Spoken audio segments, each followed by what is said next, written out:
the scare or the scar. We're having another amazing chat over at Impact Athletics Association, and we're talking about health as we often do. And in the chat, tooth infection had come up. First and foremost, we were talking about how people will rise to occasions. I always mention the flu game that Michael Jordan famously played in. I will leave a link to it on my other channel. But in that moment, I was illustrating that how many times do we go to work and we're feeling sick and there's nobody to give us Gatorade or shoe deals, or there's no TV timeout, so you just have to go and grind it out. And one of the contributors in the chat had said that he had a toothache, and so a couple of us were saying, yeah, I can identify going to work with a toothache. And guys, an infected tooth can get fatal. It can get really bad.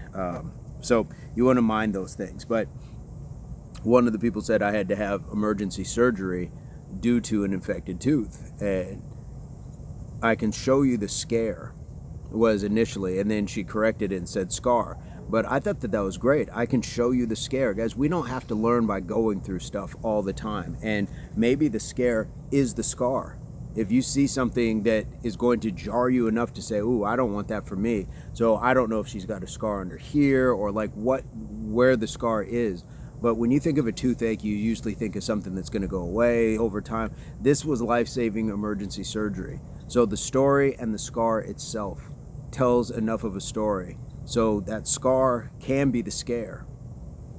And sometimes when you get the scare early enough, you avoid the scar. And these are lessons. This is why it's important to listen to the people around us. And, well, that can't happen to me, or that's a rare occasion. Maybe it is a rare occasion, but the fact that it still happens and it's possible is why we should be very mindful that even though it may not be but 1 in a million, 1 in a billion, it's still, there's that one. And if it can happen, especially I want to avoid something that is extremely rare. If it is only a 1 in a billion or million chance or whatever, I don't want something that's so rare that people may not be able to fix it. I want the things that, I want to avoid those things. So if it's the common cavity or something, okay, that happens. My dental story came from like a cracked tooth and things like that. But nevertheless, it still got infected. It was still very problematic. Caused fevers, all that sort of stuff, and I was lucky for it to have not gotten worse. I was lucky to get antibiotics. I was lucky that I had very attentive healthcare providers, the dentists that took care of me and everything else like that, and they had the best possible plan. But that's not always the case for a lot of people, and so over time, those things can really manifest into something bad. So, guys, again, I thought it was perfect. Even though it was a typo, it still jarred something to be able to say, yeah, show the scar, give the scare. And if you get the scar, then maybe it would avoid the scare. Like if you understand it, if you can see it for what it is and you can say, ooh, that looks bad. I don't want that for me.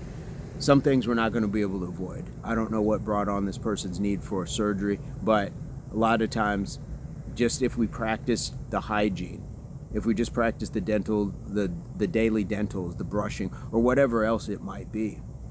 But we don't have to learn by going through it ourselves, is the overall point. It's not about dentistry. It's not about all of these other things. We're just talking about in life.